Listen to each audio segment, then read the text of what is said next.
Hello everyone, welcome back to our channel. ఈరోజు మనం కాకరకాయ కర్రీ చేసుకుందాం.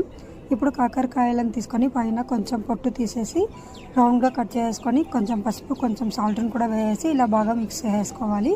ఇది 20 మినిట్స్ పక్కన పెట్టేసి ఒక ప్యాన్ పెట్టి అందులోకి శనగిత్తనాలను వేసుకొని అలాగే కొంచెం జీలకర్ర, కొంచెం ధనియాలు, కొంచెం ఎండు కొబ్బరిని కూడా వేసుకొని బాగా ఫ్రై చేసుకోవాలి.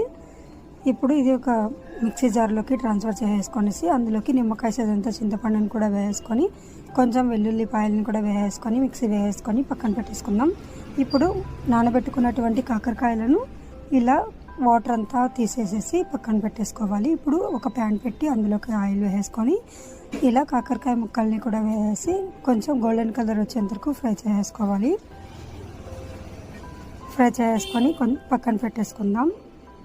ఇప్పుడు కొంచెం ఆయిల్ వేసి ఆవాలు, జీలకర్ర, కరివేపాకు, ఆనియన్, టమాటోని కూడా వేసుకొని కొంచెం సాల్ట్, కొంచెం కారంని కూడా వేసుకొని బాగా ఫ్రై చేసుకోవాలి కలుపుకుంటూ. ఇప్పుడు మనం ఆల్రెడీ మిక్సీ వేసుకున్నటువంటి పేస్ట్ ఉంటుంది కదా, ఆ పేస్ట్ని కూడా వేసి బాగా కొంచెం వాటర్ కూడా వేసుకొని బాగా మిక్స్ చేసుకోవాలి. చూడండి, ఇలా ఒక పొంగు వచ్చేంత వరకు ఫ్రై చేసుకున్న తర్వాత మనం ఆల్రెడీ ఫ్రై చేసుకున్నటువంటి కాకరకాయలని కూడా వేసుకొని బాగా కలుపుకొని ఒక 5 మినిట్స్ దాకా ఉడికించుకోవాలి. ఇప్పుడు లాస్ట్లో కొంచెం కొత్తిమీరని కూడా వేసుకొని బాగా మిక్స్ చేసుకొని ఒక 5 మినిట్స్ దాకా మళ్ళీ ఉడికించుకుందాం. చూడండి, ఇలా పొంగు వచ్చేంత వరకు ఉడికించుకుంటే సరిపోతుంది. అంతే, మన కాకరకాయ ఫ్రై అయితే రెడీ అయిపోయింది.